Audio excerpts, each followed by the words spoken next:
Hello student, मैं राजकुमार सनी आप सभी छात्रों का राजस्थान पब्लिक स्कूल मंडावा द्वारा बोर्ड कक्षाओं के लिए महत्वपूर्ण प्रश्नों की श्रृंखला में हार्दिक स्वागत करता हूं। देखो बच्चों, इससे पहले मैंने आपको प्रश्नावली 12 से लेकर के जो गुणित तक का रिवीजन है वो अच्छी तरह आपको करवा दिया है।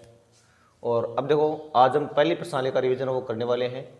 इसी श्रृंखला में पहले आपने 12 के प्रश्नावली को कुछ 2 सवाल मेरे को कॉमेंट बॉक्स के द्वारा आपने और पूछे थे, तो एक बार आप उन दोनों सवालों को देख लो। 12 की जो विविध है उस विविध प्रश्नमाला में 2 क्वेश्चनों को एक बार आप दोबारा देखिए, जिसमें आपका एक तो आ रहा है प्रश्न संख्या जो 23 का है, वो देख लो आप। तो देखो 23 के में क्या लिखा हुआ है। इसमें लिखा है कि ABCD एक समांतर चतुर्भुज है, यानी आपको दिया गया है ABCD एक समांतर चतुर्भुज है। ए और बी से होकर एक वृत्त इस प्रकार खींचा गया है कि वह AD को P पर और BC को Q पर प्रतिच्छेद करे।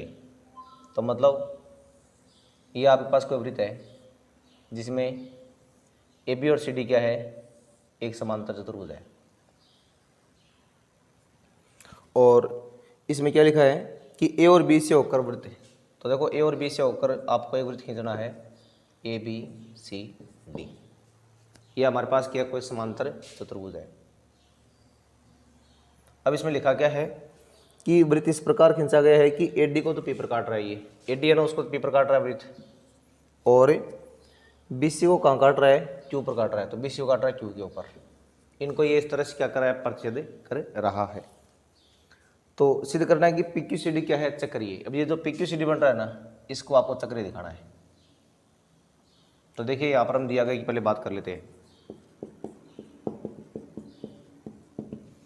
देखो, अगर इसमें हम दिया गया पहले बात करते हैं तो इसमें आपको पता है कि ABCD क्या एक समांतर चतुर्भुज है। इस बात का मतलब ये हुआ कि AB समांतर आ रहा है किसके, DC के, और BC समांतर आ रहा है AD के। ये दोनों समांतर आपस में, ठीक है।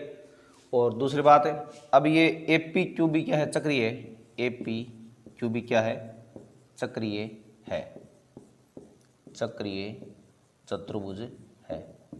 और इसमें आपको सिद्ध क्या करना है, इसमें आपको सिद्ध यह करना है क्या कि ये जो PQCD वो भी क्या आएगा, चक्रीय आएगा। यानी PQCD भी क्या आएगा, चक्रीय होगा, चक्रीय चतुर्भुज है।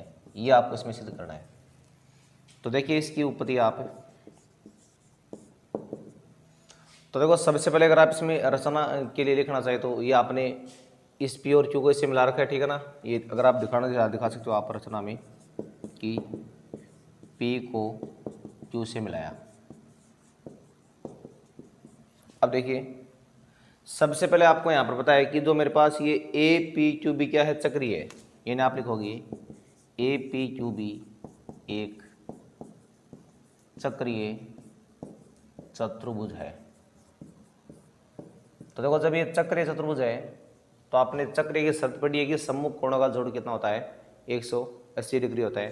तो इस बात का मतलब ये हो जाएगा कि आपका ये कोण B प्लस कोण P दोनों है, इनका योग कितना जाएगा, 180 डिग्री। यानी इसलिए कोण B प्लस कोण APQ दोनों का जोड़ आएगा 180 डिग्री। और चाहो तो आप इनको भी मान सकते हो, इन दोनों का योग भी कितना आएगा, 180 आएगा। यानी कोण A प्लस कोण जो आपका PQB है, इनका योग भी क्या आएगा, 180 डिग्री, ठीक है ना। एक बार आप इसको समीकरण 1 मान लिया, इसको 2 मान लिया।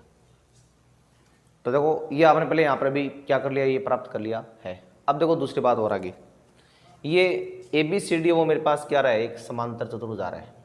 तो पहले आप लिखोगे जब ABCD एक समांतर चतुर्भुज है तो इसकी समभुजाएं क्या आपस में समांतर है।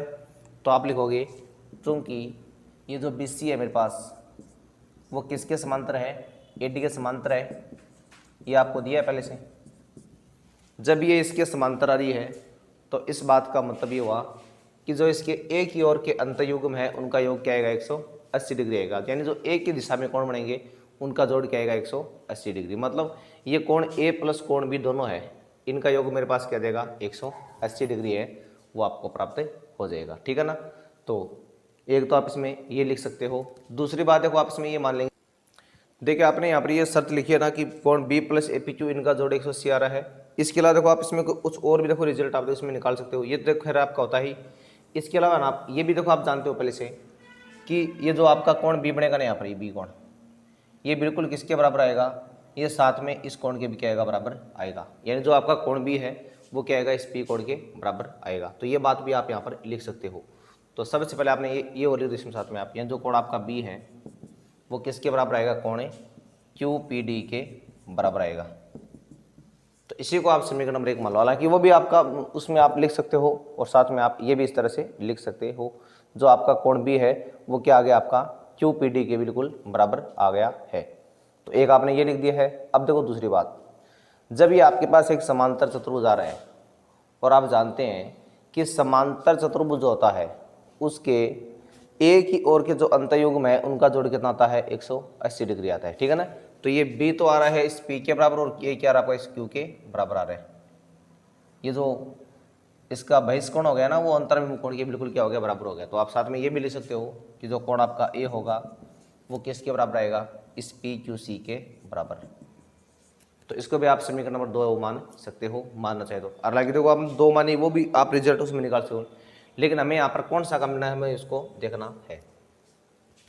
तो देखिए आपने भी यहाँ पर ये लिख दिया है। अब आपको पता है कि इस कोण बी प्लस कोण सी दोनों का जोड़ क्या आएगा, 180 आएगा। यानी आप लिखोगे चूंकि एडी समांतर है किसके, सी डी के, ये आपको दिया है। तो इस बात का मतलब क्या हुआ कि जो कोण ए प्लस कोण जो आपका सी होगा उनका जोड़ भी क्या आएगा, 180। यानी इन दोनों कोणों का जोड़ क्या आएगा, आपका 180 आएगा।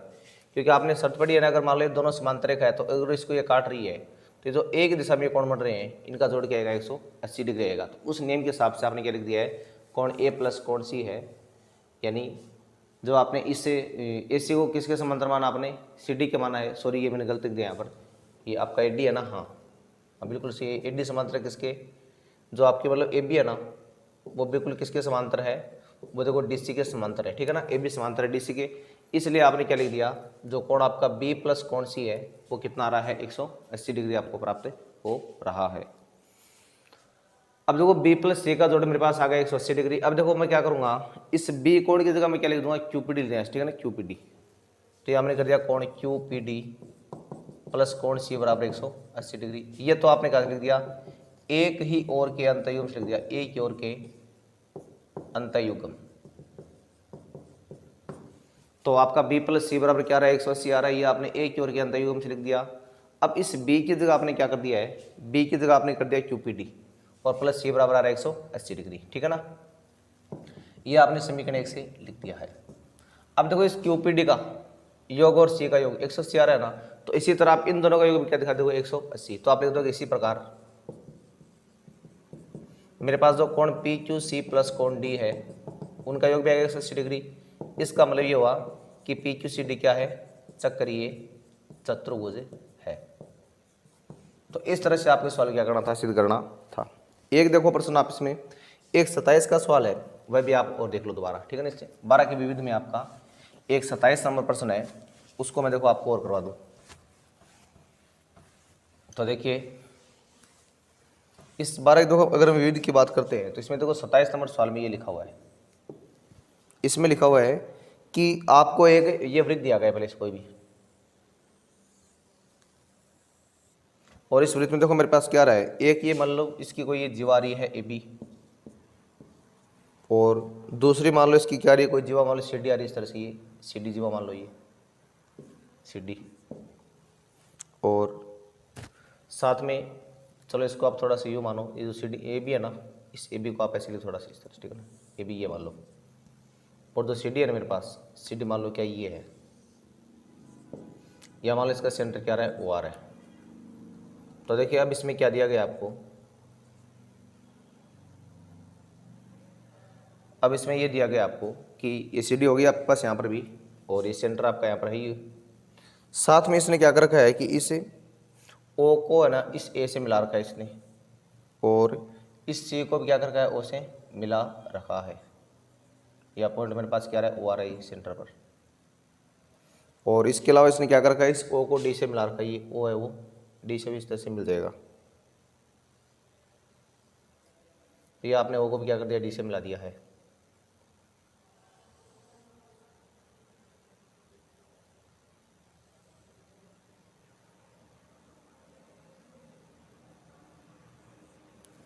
और अब देखिए इसके बाद देखो इस ओ को आप इसे भी इस तरह से मिला सकते हो, ये मिला रखा। अब देखो प्रश्न में आपको इसमें दिया क्या गया है, पहले वो देख लीजिए आप। चलो इसको थोड़ा सा आप लोग यूँ मानो, ये थोड़ा सा इस तरह से इसमें बिल्कुल देखो लाइन क्या रही, सीधी आ रही इस तरह से, ठीक है ना ये, और ये भी लाइन क्या है बिल्कुल आपकी इस तरह से सीधे लाइन आ जाएगी इस तरह से, ठीक है ना ये मान लो मेरे पास यहाँ पे क्या है पॉइंट है, जो डी है वो आपको यहाँ पर प्राप्त हो रहा है। अब देखिए इस प्रश्न में आपको दिया गया क्या है वो देख लो आप। ये हालांकि ध्यान रखना ये व्यास नहीं आपका, ठीक है ना, ये व्यास नहीं है, ये दो प्रश्न आपका है इसमें, मतलब सी डी एन आपकी बिल्कुल टेढ़ी लाइन इस तरह से, जो मान लो इसको ठीक है ऐसा मान लो, ये डी इस तरह से लेना आपकी, और अभी डी को आप इससे मिला दो इस तरह से, ठीक है ना, ये ऐसे ऐसे रहेगा। देखो ए बी और सी डी जहाँ दोनों काट रहे हैं ना, वहाँ पर मेरे पास क्या रहा पॉइंट ई आ रही है, यही पॉइंट आपका यहाँ पर जहाँ पर दोनों काट रहे हैं वहाँ पर मेरे पास क्या रहा पॉइंट ई आ रहा है। अब देखो इसमें दिया गया क्या लिखना आपको, तो इसमें दिया गया बस मुख्य बात यही है कि जी वाई ए बी तथा सी डी ई पर प्रतिच्छेद करती है, प्रतिच्छेद करती है, लिख दिया ना। अब देखो इसमें आपको सिद्ध क्या करना है, अब इसमें आपको सिद्ध करना है क्या कि जो आपका कोण ये ए ई सी होगा ना, ए ई सी, तो किसके बराबर आएगा 1/2, फिर चाप सी एक्स के द्वारा केंद्र पर अंतरित कोण, केंद्र पर अंतरित कोण प्लस चाप डी वाई बी द्वारा केंद्र पर अंतरित कोण, केंद्र पर अंतरित कोण, ये आप इसको इस तरह से लिख सकते हो। अब देखो ये आपने भी यहाँ पर ये लिख दिया इस तरह से। अब देखो इसमें आपको सिद्ध क्या करना है, अगर देखो इसको अगर थोड़ा और सही रूप से लिखना चाहिए ना, तो यहाँ देखो ये बटा 2 है मेरे पास, चाप सी एक्स से, देखो सी एक्स चाप कौन सा, ये सी एक्स चाप या वही है, तो देखो सी एक्स से चाप क्या बना रहा है, कौन ये बना रहा है सेंटर पर ए ओ सी बना रहा है, तो आप यहाँ पर कौन ए ओ सी भी आप इसको लिख सकते हो। और जो आपका कौन है, कौन सा चाप डी वाई बी, देखो डी वाई बी चाप आपका ये है, तो ये सेंटर पर कौन सा बना रहा है, कौन बना रहा है आपका डी ओ बी, तो कौन डी ओ बी, इसको आप ऐसे भी लिख सकते हो, ठीक है ना। अब देखिए इसमें आपको रचना करनी है, और रचना कैसे करनी है, रचना करने के लिए आप इस सी पॉइंट क्या करोगे, बी से मिला दोगे इस तरह से, तो आपने क्या लिख दिया, सी को बी से मिलाया, तो रचना आपने लिख दिया सी को बी से मिलाया। अब देखो इसकी उपपत्ति, आप देखो हम इसकी देखो उपपत्ति की बात करें तो इसमें सबसे पहले जो आपको बड़े वाला प्रूफ पार्ट करना है हम वही लेके चलते हैं, इन दाएं पक्ष आप पहले लेंगे।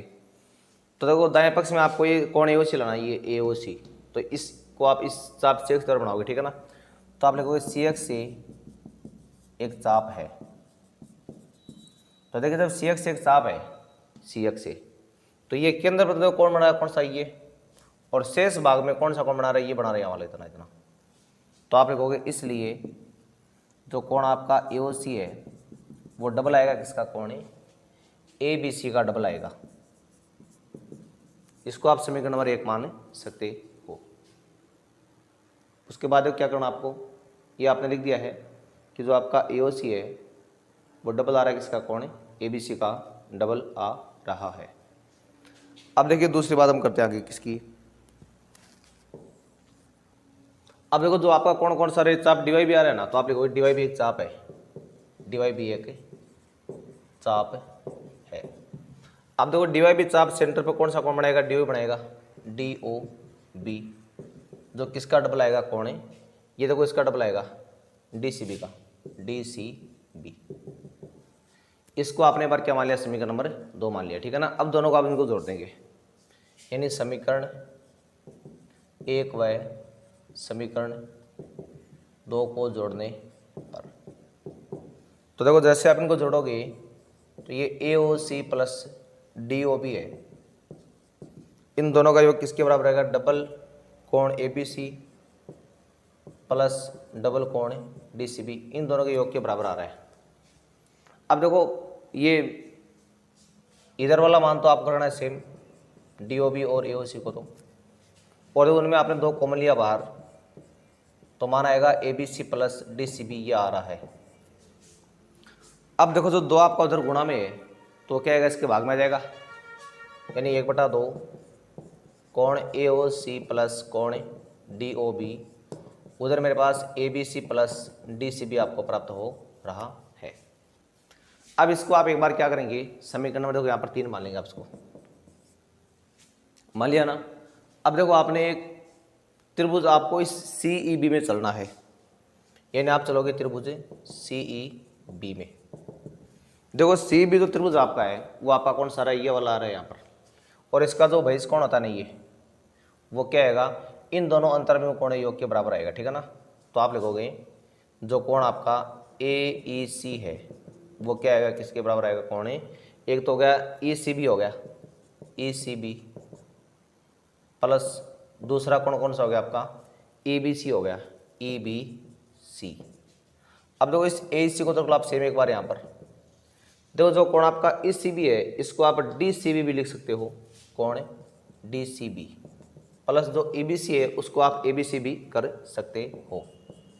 ये मेरे पास सारा कौन सा जो समीकरण नंबर 4 आपको प्राप्त यहाँ पर हो गई है, ठीक है ना। तो आपने क्या लिख दिया, जो AEC है वो आपका किसके बराबर आ गया है, DCB प्लस ABC के योग के बराबर आ गया है। अब देखो समीकरण आपको 3 व 4 दोनों को देखना है, इस मान की जगह आप यहाँ से ये मान लिख सकते हो आप, ठीक है ना। तो आपने लिखा समीकरण 3 व समीकरण 4 से, इसमें देखो मेरे पास क्या आएगा, 1/2 कोण AOC प्लस कोण DOB बराबर क्या आ रहा है मेरे पास, AEC आ रहा है। तो ये इसमें क्या करना था आपको, सवाल में सिद्ध करना था।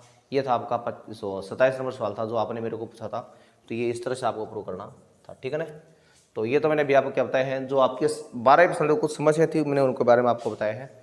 अब देखो जो पहली प्रश्नावली है उसमें जो कुछ महत्वपूर्ण क्वेश्चन है देखो उनकी हम बातें कर लेते हैं। तो देखो पहली प्रश्नावली, देखो जहाँ तक हम बात करते हैं तो बता दूं मैं आपको, मैंने पहली प्रश्नावली आपको पूरी कंप्लीटली पढ़ा रखी है।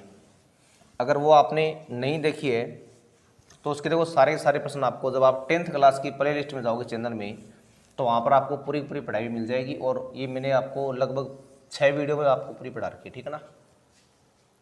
मतलब जो पहली प्रश्नावली आपकी वैदिक गणित है, जो इसमें पहले पार्ट में तो आप क्या पास जो आपने 9वीं क्लास में पढ़ा है, जैसे मान लो जोड़ है, बाकी है, गुणा है, भाग है, ये सारी चीज़ें आप पढ़ोगे, ठीक है ना। और दूसरे में आप देखो वर्ग की 5 विधि पढ़ोगे, आप वर्ग की 5 विधियाँ पढ़ोगे। फिर आप घनफल जो है उसकी आप 3 विधियाँ पढ़ोगे, जो मैंने आपको अलग अलग बता रखी है उस टाइम वो। फिर आप देखो जो 1.4 है उसमें आप क्या पढ़ोगे, उसमें आप देखो 4 तो सूत्र पढ़ोगे आप, प्लस 6 नियम आप पढ़ने वाले हो। तो ये सारा का सारा मैटर आपका क्या है, इस पहली प्रश्नावली में है जो 4 नंबर की है। और इसके बारे में मैंने आपको जो फॉर्मूले वगैरह हैं वो सारे बता रखे हैं। तो अगर आपने वो वीडियो नहीं देखे हैं तो पहले आप वो जाकर के चैनल में पहली प्रश्नावली वो 6 वीडियो आप देखिए, उन 6 वीडियो मैंने आपको पूरी कंप्लीट जो प्रश्नावली है वो पढ़ा रखी है। अब देखो इसमें कुछ महत्वपूर्ण जो क्वेश्चन है जो हम चलो उनकी बात करते हैं। बाकी अगर आपको कंप्लीट देखनी है तो आप चैनल में जाकर के उसको वहाँ से देख सकते हो। मैं इसमें जो कुछ मुख्य मुख्य प्रश्न है वो आपको करवा रहा हूँ। जैसे एक तो होता आपका सूत्र एकाधिकरण से गुणा करना, सूत्र एकाधिकरण पूर्वेण। इससे देखो आपको क्या करना है, गुणा करना है। और जैसे मान लो मेरे पास आ रहा है 103 गुणा 197 ये आ रहा है। इसमें क्या होता है, देखो पहले देखो दोनों में आपको समान अंक देखना है, दोनों में एक अंक समान आ रहा है। बाकी कुछ संख्या आपको ऐसी देखनी है जिनका योग क्या आएगा, बिल्कुल आपका या तो 10 आएगा या 100 आएगा या 1000 आपको प्राप्त होगा। तो ये आपने पता लगा लिया ना। अब इसका नियम क्या है कि पहले जो समान है वो लिखना आपको, फिर उसमें आपको एक अधिक करना है, फिर उधर आएगा इन दोनों का गुणनफल। तो ये 1 गुणा 2 हो गया है, ये 0 3 गुणा 97 हो गया है, ये 2 है, ये 0 7 21 2 9 27 और 2 29। अब ये मेरे पास क्या देगा 20291। इस तरह से आप जो ये गुणनफल है वो प्राप्त कर सकते हो। ये मैंने आपको सूत्र रेखा के द्वारा जो गुणा करना वो सिखाया है। बाकी जो रूल है वो आप सारे इनमें पढ़ लेना, आपको सारे मेरे को बताए हुए हैं। फिर देखो एक हम बात करते हैं, देखो सूत्र निखिलम से भाग लगाना, सूत्र निखिलम से। इसमें आपने कोई सवाल लिया, जैसे मान लो मेरे पास है 110,034, यहाँ पर एक और है, ठीक है ना। इसमें आपको भाग लगाना है किसका, 8, 8, 9 का आपको भाग लगाना है। तो आप लिखोगे सूत्र निखिलम से। इसमें देखो पहले आपको मानना पड़ेगा आधार। आधार कैसे मानना है, देखो 889 है, तो ये देखना है कि ये 10 के नज़दीक है, 100 के है, 1000 के है, इनमें से किसके नज़दीक है, ये 1000 के नज़दीक आना। तो आपका यहाँ पर आधार तो क्या है 1000, और जो आपका मुख्य अंक है वो कितना है वो 889 है, और विचलन कितना रहा इसका 111। अब देखो सूत्र निखिलम से आपको क्या करना, भाग कैसे लगाना है, जितने शून्य है उतने अंक तो लिखना आपको बाहर, यानी ये तो आगे मेरे पास 0, 3, 4 तो आगे बाहर वाली साइड में, और ये जो 1, 1, 1 है वो आगे अंदर वाली साइड में। जो आपका यहाँ पर मुख्य अंक है वो तो क्या है 889, और यहाँ पर आपका विचलन है वो कितना है, वो आपका है 111। अब सबसे पहले आप इस अंक को सीधा लिखे, 1 आ गया। अब इस 1 को 1 से गुणा कराया, 1, 1 को 1 से गुणा कराया, 1, 1 को 1 से कराया, 1, ठीक है ना। ये खाली छोड़ दिया आपने। अब आप इसको खाली छोड़ेंगे, ये आ गए 2, फिर इस 2 को 1 से कराया 2, 2 को 1 से कराया 2, 2 को 1 से कराया 2, इसको खाली छोड़ना है, जोड़ना है 4। अब 4 को 1 से करवाया 4, 4 को 1 से गुणा 4, 4 को 1 से गुणा 4। अब इनको जोड़ लो आप, तो 8, फिर 6, 9 और 7। तो जो आपका यहाँ पर भागफल है वो तो आ रहा है 124, और शेषफल है वो कितना आ रहा है 798 आपको प्राप्त हो रहा है।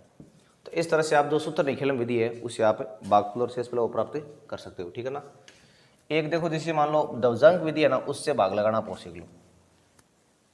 जैसे मान लो बात करते हैं दवजांक विधि के बारे में, तो जब आप दवजांक विधि से भाग लगाते हो तो कैसे लगाना आपको, देखो मैंने यह लिखा दवजांक विधि,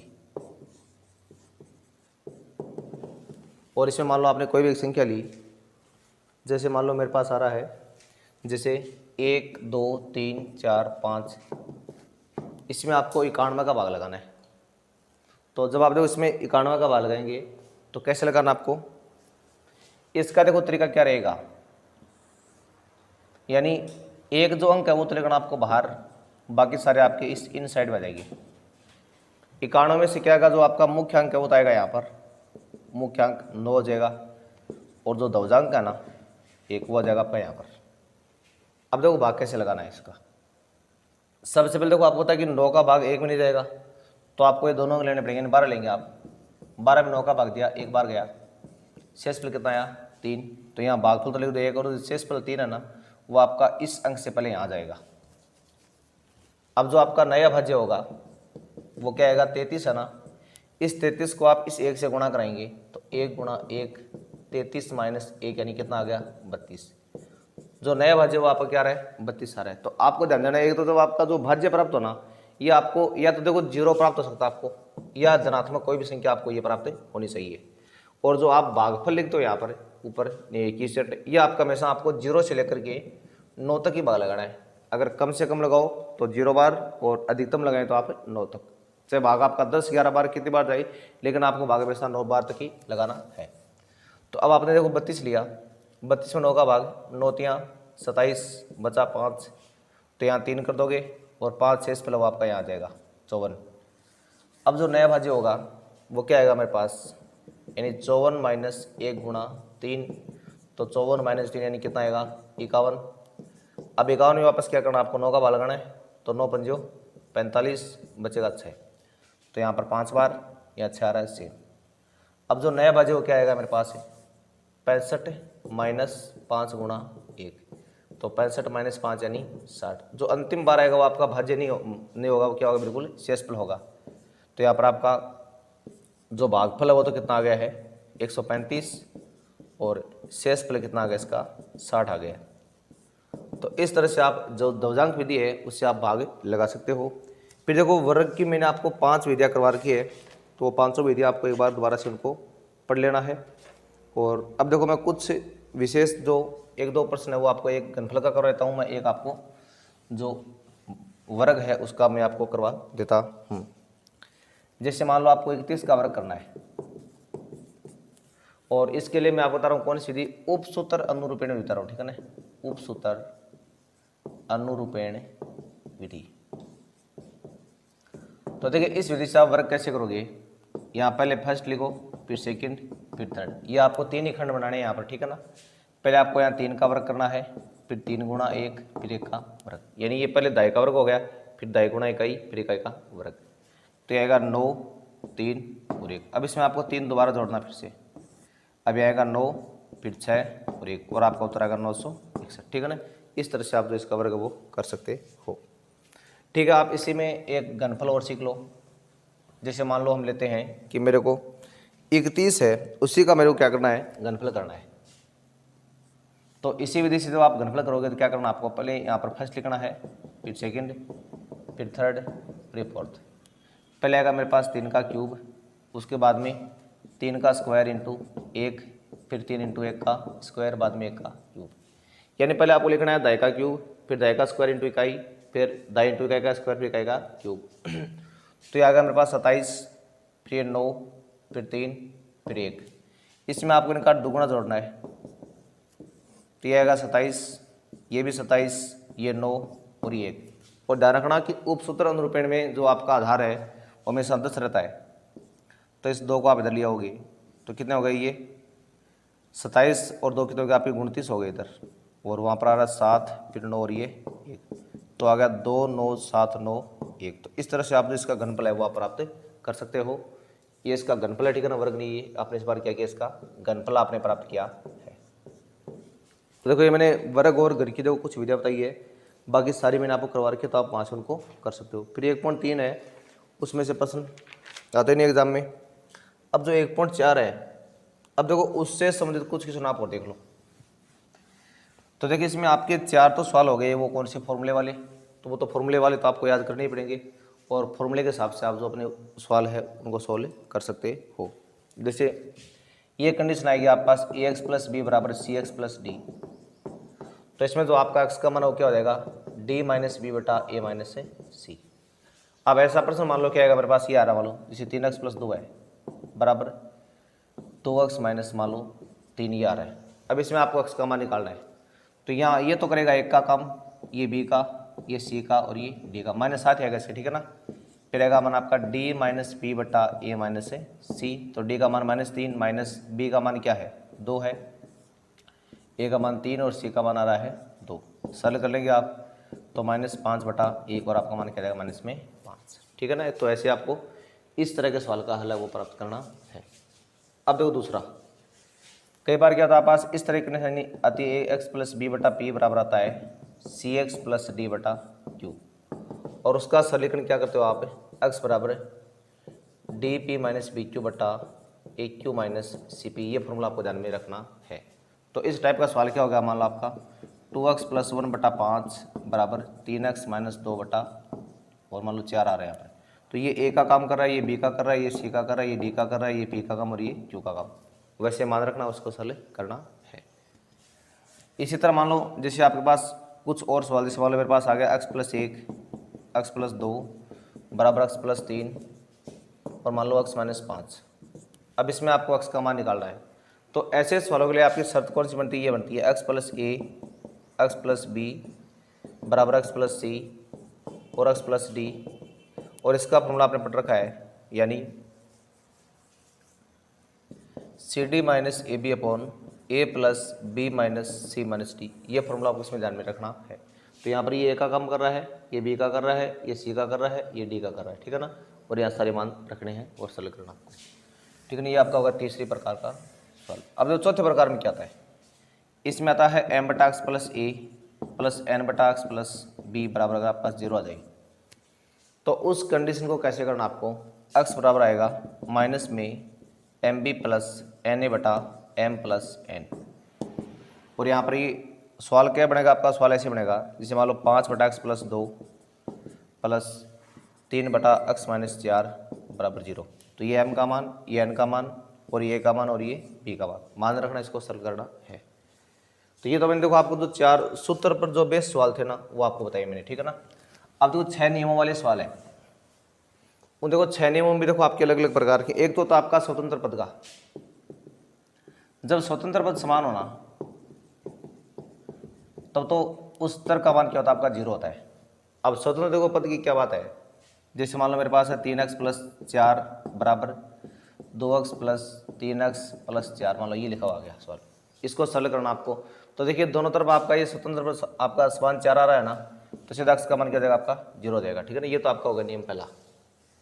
अब देखो दूसरा नियम क्या होता है, दूसरा आपका नियम होता है सार्वभौम गुणनखंड वाला, यानी जब LHS व RHS के प्रत्येक पद में कोई सार्वभौम गुणनखंड हो तो उस कंडीशन में सार्वभौम गुणनखंड का मान क्या होता है, 0 होता है।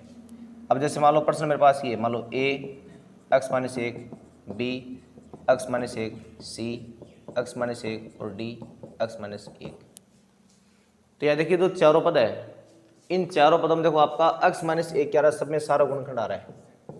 तो उस कंडीशन में सार्वभौम गुणनखंड का मान क्या हो जाएगा आपका 0 हो जाएगा, और x का मान क्या आ गया मेरे पास 1 आ गया, ठीक है ना। ये आपका नियम नंबर 2 हो गया है।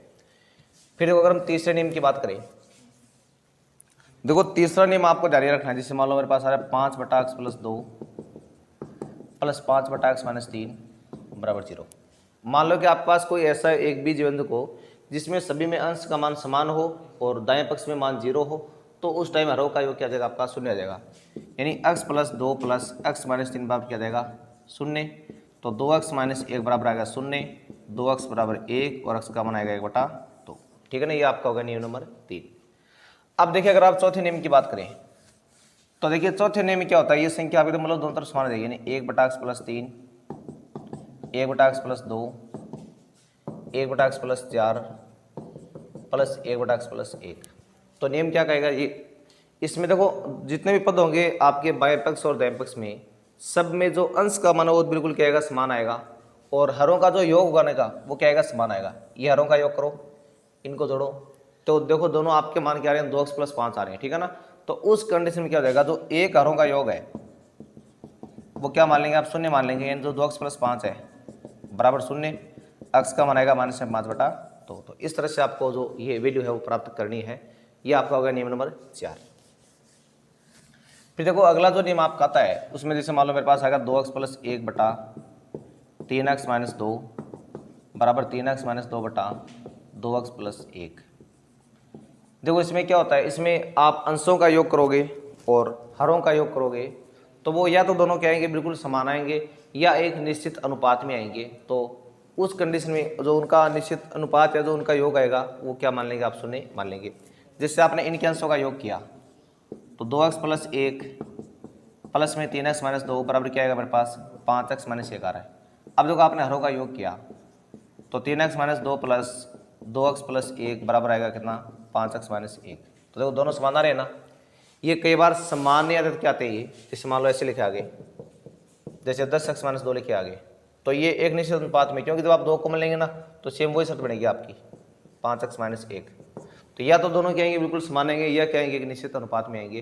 तो उस कंडीशन में जो उस मान का जो योग है वो आप क्या मान लेंगे 0 मान लेंगे, और x का मान क्या जाएगा आपका 1/5। तो ऐसे आप इसका मान वो प्राप्त कर सकते हैं। ये मैंने आपको बताया नियम नंबर जो 5 है वो।